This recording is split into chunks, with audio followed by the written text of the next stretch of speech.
Thousands march for change through Perth City. Joining Invasion Day rallies across the country.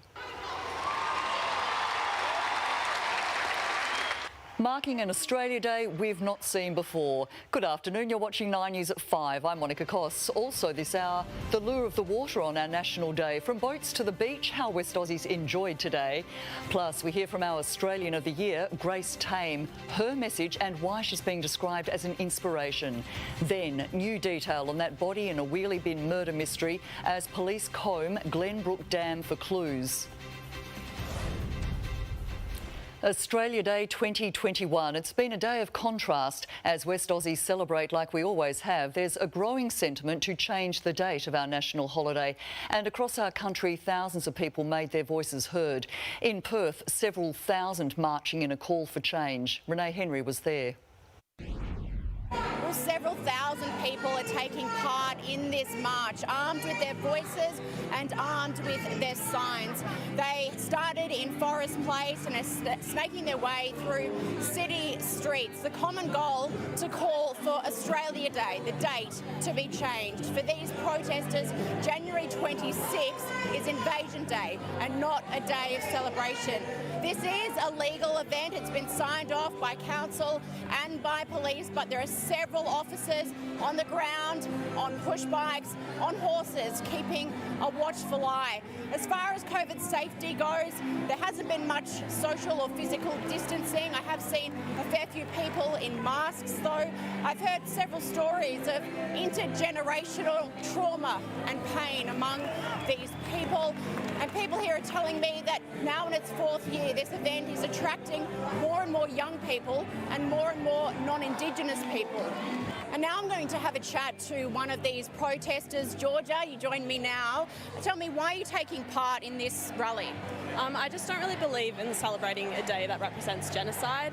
And I also just feel like a lot of people don't know the history behind it and complain about, why change the date, but it wasn't always this day of celebration for everybody. It was a day of mourning long before it was a day of celebration for Australians. So I just feel like there's not enough recognition for the First Nations people, and I just don't really believe in celebrating that. And so it seems, you're a young person, it seems more and more young people are becoming aware and educated about this. Do you agree? Yeah, I think the use of social media really helps because you can spread a lot more information, which sometimes it can be a bit dangerous because misinformation, but I think it's definitely more on the sort of public conscious, these sort of issues, and I think it's good. Is it good to see such a big turnout today? Yeah, no, I think it's really good. Lots of people are more aware of it now. Thank you for your time, Georgia. This protest finishes at Langley Park, but what will not be finishing is this issue. It is not going away anytime soon. A survey, in fact, revealing that half of Australians believe that it's inevitable over the next decade or so that the date will be changed.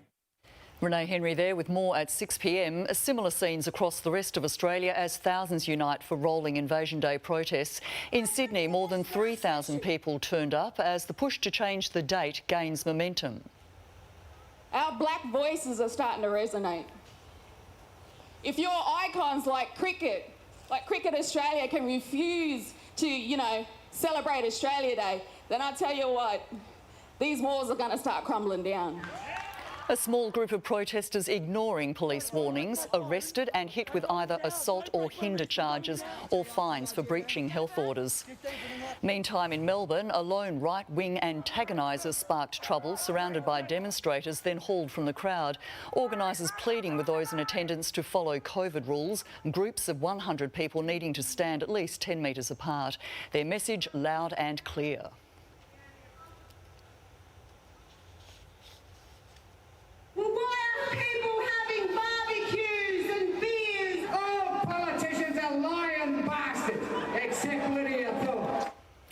In Queensland, fired up and in full voice with chanting through the streets of Brisbane.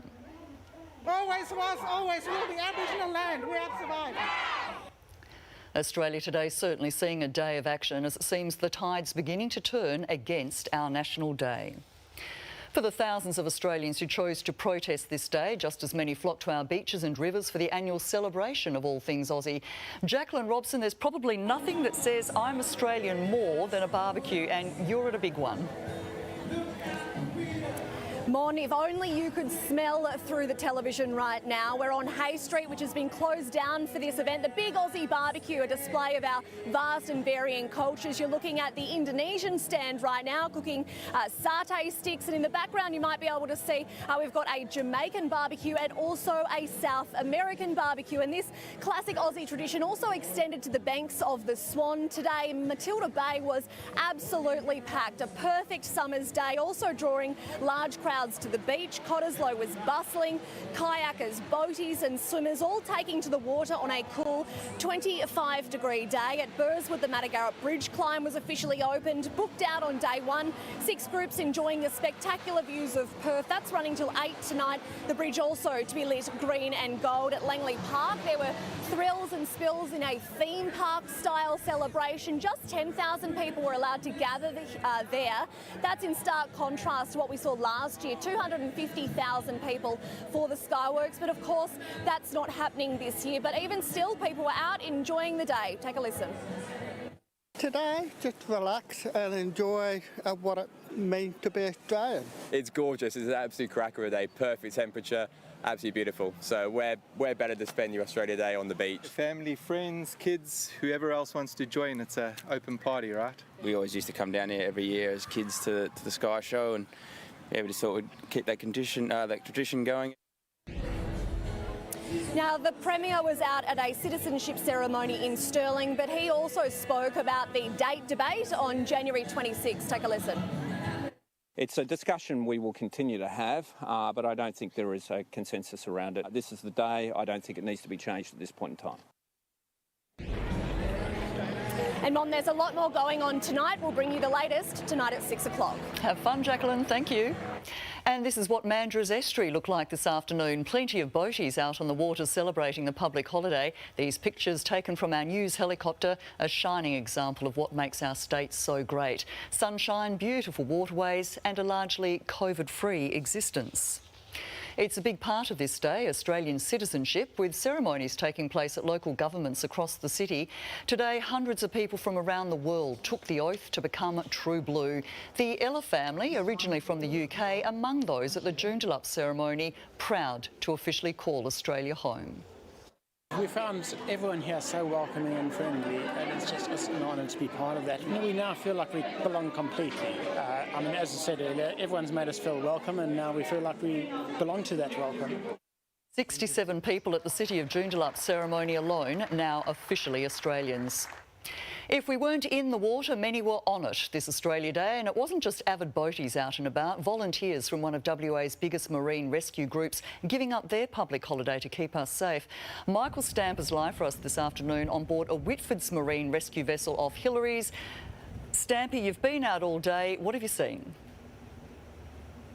Well, Monica, it's been one of the busiest days in the water, Australia Day is, and we've seen plenty of people on their boats, jet skiing, kayaking, or simply just enjoying a drink on their boat. But as I said, it's been a very busy day. There's been plenty of people on the water between Scarborough and Alkimos, which is the patch for the Whitford's marine rescue. We spent the entire day on the water today. Not too many incidents or any jobs to respond to. There was one where we, about 8 kilometres off Mindari, where 2 boaties got stuck and their engine broke down as they were fishing. So we went out there with the Whitford's Marine Rescue team. They towed them back into shore, and we had a quick chat to them after as well. They said their spark plug broke. So overall, mostly good here on the water today between Scarborough and Alkimos. Most people behaving well as well. But the West Aussies, they converged mostly along the coast, enjoying this day today, and it's all about safety for the Whitford's Marine Rescue. Take a listen. We're never out there just patrolling. We're usually doing some sort of training, even if it's a navigation exercise on our own. That was quick, good, yeah, everything went well. Yeah, they were there for us, so yeah, went good. Now, the Whitford's Marine Rescue worked very closely with the Water Police during searches for missing people. We got to look at exactly how they do that today, and also transferring and towing as well. We'll have the full story and how the Whitford's Marine Rescue do their jobs out on the water today, and that's coming up at 6 p.m. Thanks, Michael, and a big thank you to all our volunteers working today. From the water to the water's edge, families are planning to enjoy the day right into the evening at our rivers and beaches. Sherry Lee Biggs live from Matilda Bay this hour. Sherry, plenty of people there making the most of the gorgeous weather? Yes, thanks, Mon. It is absolutely gorgeous down here at Matilda Bay. I used to spend Aussie Day here as a kid with my family, and we've got plenty of kids joining us today. We've got Olivia and Marshall here. Now, Marshall, what have you been up to today? I've been kayaking, having a beautiful picnic, lunch and swimming. And who have you got here, your little doggy? This is Rico. And he's been having a great day as well. Now, Olivia, is this something that you do with your family every year? Most of the times, yeah. Yeah, and have you enjoyed today? Had a good Aussie day? Yeah. Yeah, oh, I'm so happy. Now, we've got Dean and his kids here, Zach and Jackson. Now, Dean, do you reckon that the sentiment of Aussie Day has changed this year, or have you had a great day? I've had a fantastic day. It's a bit sad that the COVID has stopped the fireworks and all that, and all the best to all the people in life. But yeah, it's still a great day down here. We're playing cricket with all the family, and I've had fun with the kids, and they've had a good time too. So. Well, that's the thing, you know, it's a pity we don't have the fireworks, but it hasn't stopped all the families from getting down here. I'll have some weather details coming up for you shortly, Mon, but from us here in Matilda Bay, it's...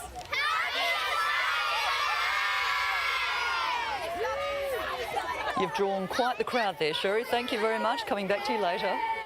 Our newly named Australian of the Year, Grace Tame, is nothing short of an inspiration. The brave young Tasmanian has overcome horrific abuse to find her voice, lead a movement and overturn an outrageously unfair law. And the 24-year-old says she's only just begun.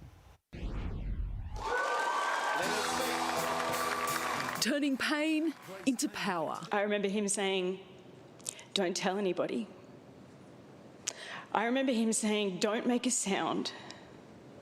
Well, hear me now, using my voice amongst a growing chorus of voices that will not be silenced.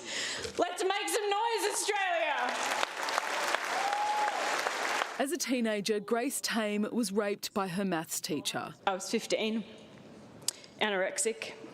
He was 58. He was my teacher. For months he groomed me and then abused me almost every day. He was sent to jail but boasted publicly about his crimes.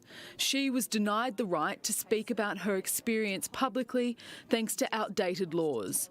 The 26-year-old Tasmanian campaigned successfully to have those laws overturned in her home state and has become a powerful voice for other survivors. And now, Australian of the Year. She beat doctors, leaders and other incredible Australians. To be recognised as being worthy amongst such a remarkable group of people, that's hugely empowering. She intends to use her platform to keep pushing for change, empowering survivors and using education as prevention. And take the power away from perpetrators and give it back to survivors. First, ceremonial duties. Watching as the Prime Minister welcomed new Australians. Grace Tame is paving a path forward in many ways. She is the first Tasmanian to be named Australian of the Year in the 61-year history of the award. Today, she added her voice to calls to change the date of Australia Day. The voices of our First Nations people need to dominate this debate. Kerry Yaxley, 9 News. It could be one of the most controversial awards handed out. Today, it's official. Tennis great Margaret Court appointed a Companion of the Order of Australia. The Perth tennis legend joining today's list of more than 800 Australians. The Court of Public Opinion is split right down the line on this year's top recipient. I wasn't expecting it, and it is a great honour. No one can fault her prowess on the court.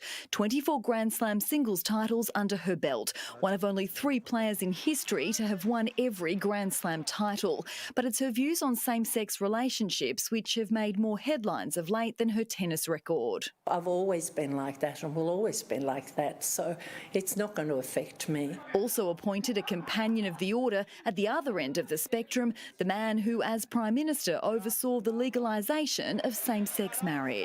Margaret Court vehemently opposed that, but nearly 2/3 of Australians voted for it. So there's no question which side of the argument Australians supported. Journalist Kerry O'Brien rejecting his award in protest against Court's appointment. In a year of unprecedented challenges, recognition today for Australians who've helped steer us through the darkness. As COVID forced the closure of our schools, teacher Dr Paul Wood turned his mind to e-learning, ensuring our students could still study through the pandemic. We got international recognition for the materials we produced through learning from home, and this is a real acknowledgement of the team and their work. Lifeline fielded a record 22,000 calls for help in the first week of this year, a nod today to their Northern Sydney CEO. This is an award for Lifeline. You know, it's not really about me. You know, it's recognising the work that Lifeline does in the community across the whole of Australia, and that feels really great. And as her own town of Cobargo rebuilds following devastating bushfires, 88-year-old May Blacker picks flowers from her garden to raise money for other towns affected by natural disasters. Quite surprised because I thought there were so many other people more deserving with all this going on. The Governor-General will present all today's recipients with their awards when COVID restrictions are eased. I don't think I deserve this blooming medal, but anyway, if I had to go to Government House, I wouldn't be going. They can post it in the post for me. Laura Tunstall, 9 News. Meantime, a host of West Aussies are being awarded today. WA's first female maths professor Cheryl Prager is now a companion of the Order of Australia. I feel excited, honoured, humbled, all at the same time. Now there's 30 women professors in the mathematical sciences right across Australia, and so that's a huge change, but it's nowhere near 50%. Perth Dr Ken Fitch helped develop anti-doping codes used in global sport today, but the 88-year-old says receiving an Order of Australia is a career highlight. There was a problem, and the problem was we were prohibiting drugs that were necessary for athletes' health and even living. It's got to be high up there to be an officer of the Order of Australia, yes, very much so. That's a real highlight. The Governor of WA will present all of today's recipients with their awards in April. UK Prime Minister Boris Johnson is wishing our nation well on Australia Day. The British PM suggesting a bet with Scott Morrison over which country will come out on top at the Tokyo Olympics, while also praising our relationship with the UK. If you're British, let's take a moment to celebrate the lucky country and raise a tinny to Australia and all her people. He also referenced the 2021 free trade deal, promising to bring more British barbecues to Brisbane and Vegemite-flavoured shapes to the UK. And we'll be talking more about that message from Boris Johnson to raise a tinny later this hour in The Pulse. To that body in a wheelie bin murder mystery now, and police have combed Glenbrook Dam in the search for clues today. The remains of a man discovered in a bin floating in the dam yesterday, sparking a major police operation. It is one of the most gruesome crime scenes ever stumbled upon by members of the public in Perth. A human body inside a wheelie bin floating in Glenbrook Dam. Today, a massive job for homicide detectives. Who is it and who did this?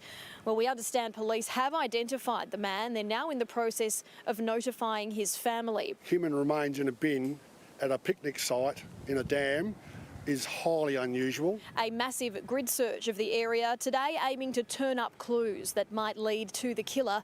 Police divers also scouring the dam floor.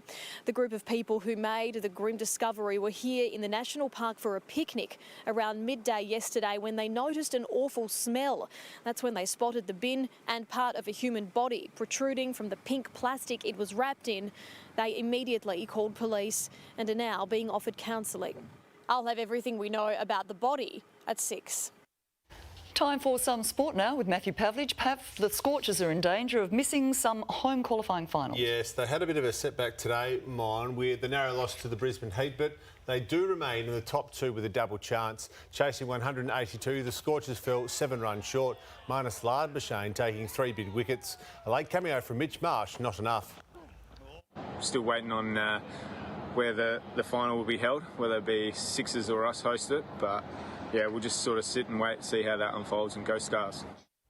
And the Dockers have launched their AFLW season. Yes, that's right. They had unfinished business from last year, Mon, where Freo did not lose a game, making it into the prelim final before the season was suspended due to COVID. The Dockers eager to get started against GWS on Sunday.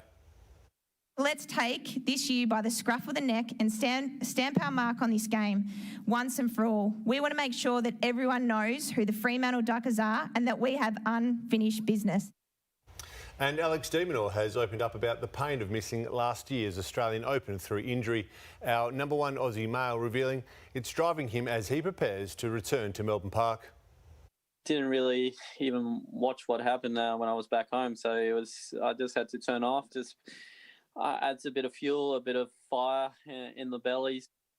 Plenty more sport at 6, Mon, including our exclusive chat with Wildcats coach Trevor Gleeson. Talks about some hubs potentially. It's a big weekend as well for the defending champs. We'll see you later, Pav. Thank you.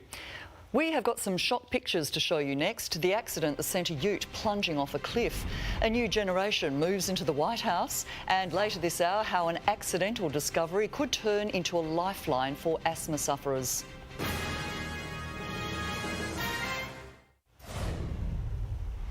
Former President Donald Trump will face a second impeachment trial in 2 weeks, which leaves him in a last-minute scramble to gather a legal team. US correspondent Amelia Adams has the latest from Washington, D.C. Less than 3 weeks since Donald Trump's supporters stormed the US Capitol, lawmakers have delivered the paperwork, the articles of impeachment to the US Senate. Democrats hoping to achieve what they couldn't during the former president's first impeachment trial, a conviction. And in violation of his constitutional duty to take care that the laws be faithfully executed, Donald John Trump engaged in high crimes and misdemeanors by inciting violence against the government of the United States. The trial proceedings have been delayed 2 weeks, allowing the new administration to push forward with legislation, the most critical of which is Joe Biden's $1.9 trillion COVID stimulus deal. But many Republicans say it is dead on arrival. The White House has been hosting talks with lawmakers, hoping to find some common ground. I don't expect we'll know whether we have an agreement and to what extent the entire package will be able to pass or not pass until we get right down to the very end of this process. It was a busy day for the president, revoking Donald Trump's ban on transgendered Americans serving in the US military and reinstating travel bans for anyone coming into America from parts of Europe, the UK and South Africa over concerns about deadly new variants of the coronavirus. Meantime, a new generation of pets has entered the White House. President Joe Biden's 2 German shepherds, Champ and Major, arriving this morning. First Lady Jill Biden says Champ's loving his new bed by the fireplace, while Major, the first rescue dog to live in the White House, enjoys running around on the South Lawn. The UK government is deciding whether or not to implement an Australian style of hotel quarantine. It'd see travellers bussed from airports to hotels where they'd stay for 10 days of mandatory isolation.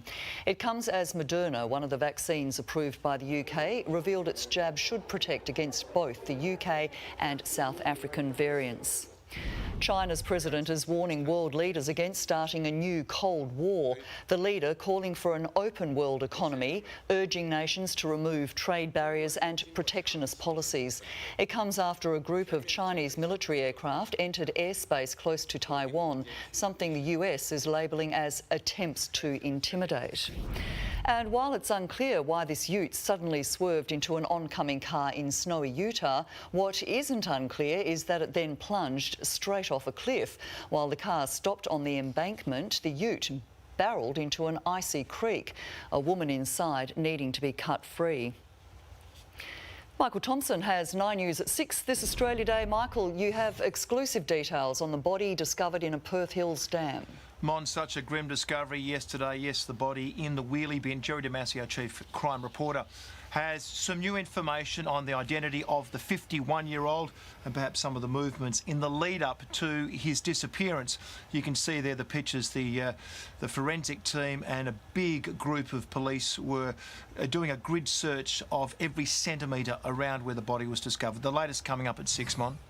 And Tomo, the COVID crisis has seen a huge hike in the number of women seeking home births. Yes, now who would have thought this is something that has stemmed from coronavirus? It started with there was a very heavy number of restrictions on who could be with the mother. Some fathers were only allowed 1 hour in the delivery room. That plus some other restrictions have seen a spike, but there are some warnings. We'll go through those tonight at 6. Until then, thanks, Tomo. Thanks, Bon. Fresh backlash over Margaret Court's Australia Day honour. We're taking this to the pulse next.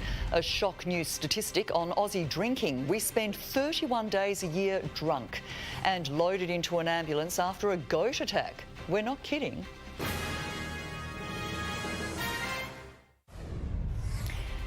It's 23 degrees in Perth right now. You're watching 9 News at 5 on this Australia Day. Thanks for being with us. Veteran journalist Kerry O'Brien has refused to accept his Australia Day medal today, saying it's in protest of what he calls the deeply insensitive decision to award one to Margaret Court. Let's see what our Pulse guests think. Alan Aldworth from Hit WA and floral designer Matthew Landers, welcome. Thanks for having us, Mon. Matthew O'Brien says the decision to award the controversial tennis great erodes the fight against LGBTQI plus discrimination. Do you agree? I don't know if it necessarily erodes the fight. I think it actually gives a great platform for the conversation to continue. I think the thing I can't quite understand is why is it she's only being awarded this now 50 years after her last Grand Slam win? Couldn't it have been done such a long time ago rather than now in quite a tone-deaf situation? She has received a few other awards, however. Margaret Court has retaliated today as well on 6PR radio, saying that she'll pray for Kerry O'Brien. Alan, what are your thoughts on this? Oh, prayer, isn't that nice? Look, I don't know. I don't agree with what she says. In that same interview, she also said that she thinks homosexuality is a choice.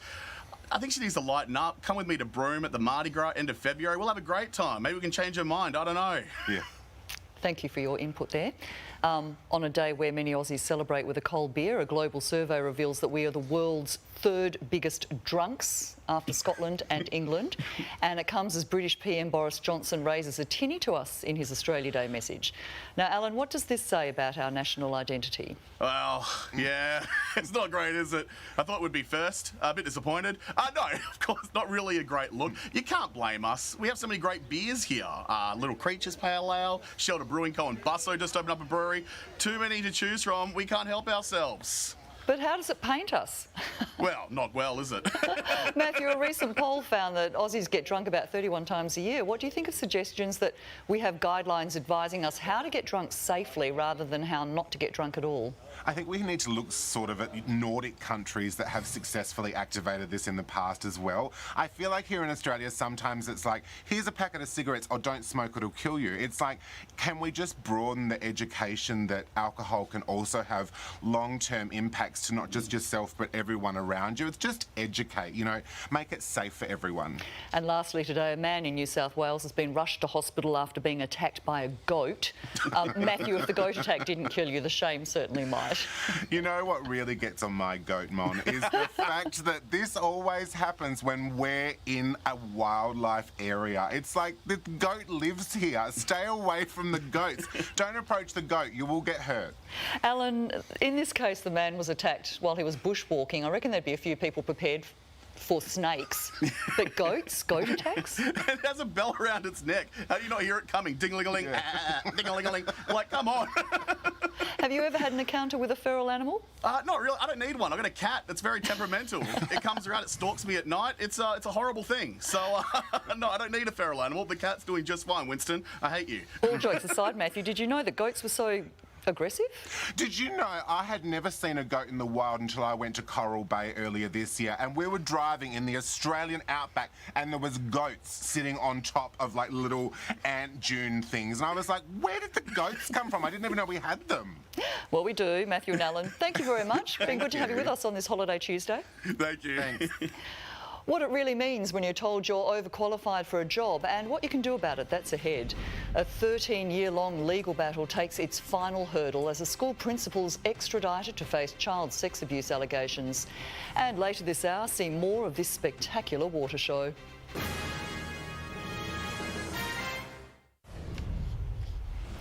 Hello again, it's 5:38 in Perth. You're watching 9 News at 5. Let's check latest headlines now. Several thousand protesters have marched through the city today, calling for the date of Australia Day to change, while other West Aussies flocked to the coast, filling our waterways on boats and our beaches and riverbanks to mark the National Day. And our Australian of the Year, Grace Tame, wants other survivors of sexual abuse to know they are not alone. Malka Leifer could face an Australian court as early as this week after news her extradition is underway. After a 13-year-long legal fight, the ex-school principal's departed Israel for Melbourne, where she'll face 74 counts of sexual assault. Malka Leifer is expected to arrive in Melbourne as early as tomorrow, and legal requirements mean she must be brought before a magistrate as soon as possible to be read the 74 charges against her of child sexual abuse. The 54-year-old was taken from a women's prison in the middle of the night and put on a plane at Israel's international airport. It will mark 13 years since she allegedly fled the jurisdiction before three sisters could have their day in court, alleging that their principal at the Adass Israel School had sexually abused them when they were students. Such an extraordinary long process, more than 70 court cases and hearings, and that's pretty tough on anybody. It's tough on all the people involved. It's been tough on the girls as well. They've been very strong, very resilient. Malka Leifer is expected to serve her mandatory quarantine in a women's-only prison in Victoria, where she will have specific needs because of her strict orthodox beliefs. Malka Leifer will be given either a phone or a laptop for her first virtual hearing before a magistrate. After she's completed her COVID isolation, she does have the rights like any other accused person. She can apply for bail. It's something which can be heard when applying for a job. Sorry, you're overqualified. But what does it actually mean? And is it just an easy way for recruiters to fob off people they don't want to hire? Let's ask jobs expert Leslie Delemy. Hi, Leslie. Hi, Monica. Firstly, why would an employer think someone's overqualified? So we really need to get to the bottom of what people are trying to say when they say the word overqualified. And you're right, in some cases it may just be that they're trying to avoid difficult conversations. Perhaps it is that the manager that they're employing this person underneath isn't as qualified and they're concerned that they might not take direction from them. Potentially it's a culture fit. Potentially they don't feel like they're going to fit into the organisation. And there is also salary. It's one of those things people are uncomfortable talking about is money, and sometimes perhaps the role isn't paying as much as they feel that you want or deserve for the position. OK then, how do we apply for a job that we are overqualified for? As always, I say pick up the phone and have a conversation. First off, write a cover letter that's going to address the reasons why you want the position and the skill sets that match. And then pick up the phone and actually talk to the recruiter or the hiring manager and say, look, I understand that this might be a little bit junior or this might be this or that, and actually have that conversation and just cut it off at the knees before it even becomes a thing. And what should we say then if we're told that we're overqualified? Try and get to the bottom of it. Don't be afraid to have a conversation about salary. You need to understand the reasons why you're getting rejected or the reasons why they might not be considering you.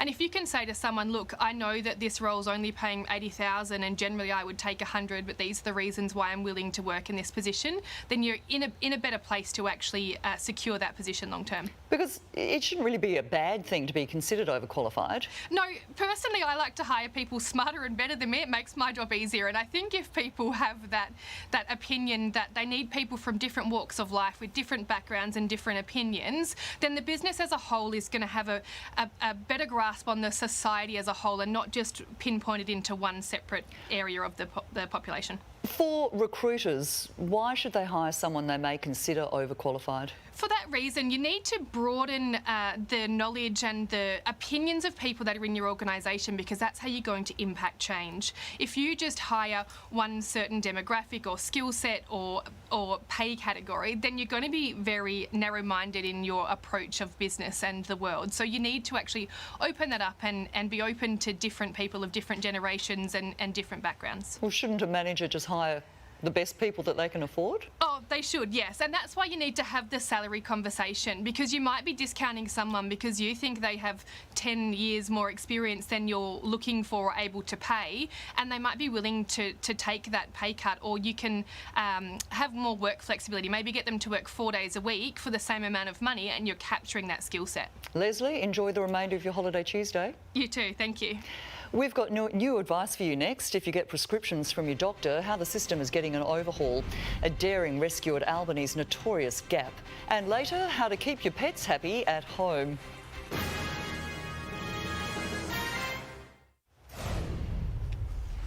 Welcome back. These pictures into the newsroom today showing the daring rescue of a man who fell off rocks at the Gap in Albany. The man fell 7 metres at Cave Point on Sunday. SES volunteers rescuing him from a rock ledge. He's recovering in hospital this afternoon with broken bones. Changes are on the way to how doctors write prescriptions. Starting next month, most doctors will be required to prescribe medications by their active ingredients, not just their brand name. The theory behind the move is that listing active ingredients can help avoid accidental double dosing if people are taking the same ingredient in more than one medicine. It's also about encouraging the more widespread use of generic brands. If we have uniform generic prescribing, then we would decrease confusion in the long term and we would have a much safer way of prescribing drugs. So some scripts, when they are generically prescribed, could be cheaper, so that could be a pleasant surprise to some patients. Patients are encouraged to speak with their doctor, and if their GP or specialist issues handwritten and not electronic scripts, there are exemptions. As international travel remains on hold, Australians are redeeming millions of Qantas frequent flyer points on 5-star holidays at home. The number of luxury hotels booked with points has doubled in the past year. Qualia on Hamilton Island, Sydney's Park Hyatt and the Sheraton Grand Mirage on the Gold Coast proving the most popular. With fewer points being earned by flying, members are instead growing their balances with credit card spending and through Qantas retail partners. He's been the backbone of Australia's pandemic community, but today Gary Hendry closes a chapter after more than 4 decades on the front line. Kelly Fedor with this exclusive story. Gary Hendry has been serving the community as a paramedic for almost 43 years. But today we were there as he chimed the bell inside the operations centre for the first time to mark his retirement. His wife was there as he was also handed a pin to mark his service and thanked by ambulance bosses. It's pretty clear he held a special place in the hearts of his colleagues. Known as Uncle Gaz, he had become a mentor to many, offering advice and laughs. An important role given the nature of the job, helping people in their hour of need. We also spoke to Gary about this very emotional day. Yeah, I've earned my stripes. Yeah, it's time for people younger than me to carry on with the service that we provide. It's nice to know that people listen to your advice, whether it be through experience or just been around a bit longer than them. Gary says he's now looking forward to spending more time with his family, which includes 13 grandchildren, and after COVID, travelling with his wife. There wasn't a forecast of rain, but the water was tumbling down in a Sydney suburb this morning. A water main erupting in Sydney, resulting in flooding and a large sinkhole. Well, work is underway here at the moment on Atunga Road at Newport to try to stabilise the roadway. You can see this massive sinkhole has opened up here behind me. That is after thousands and thousands of litres of water came cascading down from a huge water spout. When the pipe broke here on the road, it's gone down the hill and flooded Barrenjoey Road. We saw car after car driving through those floodwaters, the water coming up to the doors of those vehicles. We spoke with one man whose son had actually had his vehicle parked here underneath that burst water pipe and was moving it just as the pipe broke. My son had his car parked actually over this hole this morning, and he just felt some movement under the ground, and then all of a sudden the thing just blew up, and he had to put his car in 4-wheel drive and drive it off over the hole, and one wheel was like sort of hanging in the air. Now, locals here on this street in Newport say this is certainly not the first time that this has happened. They have had broken water pipes at least 3 times, which have caused substantial flooding in the past. Back in 2018, the whole street was evacuated when one of the pipes burst in the middle of the night. Sydney Water has crews on site here at the moment. They have managed to turn off the water main at the top of this hill. They are now obviously going to have to repair that pipe. Locals, though, say these fixes seem to be band-aid solutions, that these types of leaks just keep on occurring. We'll check what's coming up on 9 News at 6 in a moment with Michael Thompson. Then how an accidental discovery could turn game changer for those with asthma. And we are live to Matilda Bay and Shirley Biggs for tomorrow's forecast. Thanks, Mon. Well, a cold front will bring some light showers to coastal suburbs, but it's heating up as we finish up the last week of school holidays. I'll have your weather details coming up next.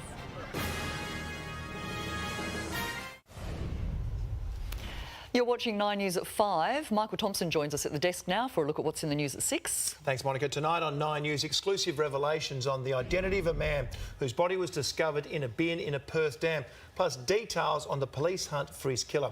Plus, Invasion Day protesters go rogue, confronting police and ignoring the council-approved route. Skyworks called off, but there were still plenty of celebrations. We are live from across the state. And what could be more Aussie than a mullet competition? We'll bring you the winner of this one, plus much more. That's 9 News at 6, 9. So busy on the water at Mandurah today. It is, very. Thanks, Tomo. Thanks. Australian researchers have made an accidental discovery which could change the lives of those with asthma and potentially even those with respiratory issues caused by COVID-19. While examining how the immune system influences gut bacteria in mice, researchers found some surprising benefits for asthma. Already available as a dietary supplement, an amino acid called L-tyrosine is used by certain bacteria in the gut to produce a second molecule. That molecule goes all the way to the airways, reducing inflammation.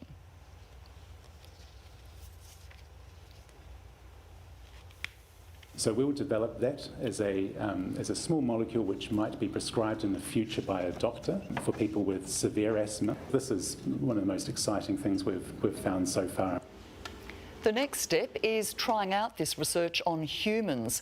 A clinical trial will begin this year using the natural supplement, which is now commonly used to improve mental alertness and focus. 1 in 9 Australians is affected by asthma, and more than 400 people died from the disease in 2019. We're into the final week of school holidays and many adults are heading back to the office too, which leaves one family member behind. We're talking about our pets, but there are some ways to keep them happy while we're away. The whole family gone for hours on end to school, uni or work after weeks of full-time attention can cause our pets extreme separation anxiety, sending them into a barking behaviour meltdown. They can become destructive. They can even get some social anxiety, they might separation anxiety. Pawsome Academy launched this week at Arundel on the Gold Coast, providing not just doggy daycare but specialised training which can help your pup cope with the sudden change. I'm a shift worker and my fiance works 12-hour days as well, so she has a lot of alone time. She needs that little bit of extra interaction during the week. But if it's not in your budget, there are things you can do to prepare your pup for independence. Communicate with your dog, engage with your dog, and just don't let them sit in the corner looking pretty like this one. But the best advice, just give your pup some love and don't stress. In time, they'll adapt. Now, here's one you do not want to try at home. Watch as this child throws a lit firecracker into a manhole in China. He runs away seconds before the explosion. Nearby pedestrians run for their lives. Luckily, no one was injured. Time for the forecast now. Here is Sherry Lee Biggs. Thanks, Mon. Well, there's still plenty of families down here at Matilda Bay celebrating Australia Day. It's a great spot because we're a bit protected from the sea breeze here, so still a nice spot to be. And it's currently lingering just over 22 degrees. There was some cloud cover this afternoon, though, which capped the day's temperature at 26. It might make for a beautiful sunset, though. Another cold front is set to clip the south of the state overnight tonight, so we can expect showers to travel up the coast as far as Lancelin early tomorrow morning, mostly affecting our coastal suburbs, and it will keep the temperature mild for now. Now, we might get a light sprinkling in the city, not much to it though, not even a millimetre in the gauge, but we will start the day with a low of 16 degrees. Skies will clear and we should reach a top of 27 mid-afternoon. A trough will form along the west coast, again driving hot easterly winds, so the mercury is heading back into the 30s from Thursday, and it's looking hot over the weekend. 35 on Saturday, 36 on Sunday, and then we've got 2 days of 37 degrees to kick off a new week and the first term of 2021. Are we looking forward to going back to school? Yeah! I was expecting a no then, Mon, but I'll have some more weather details. Thank you, Sherry. And that is the program this hour. Time for 9 News at 6 live right now.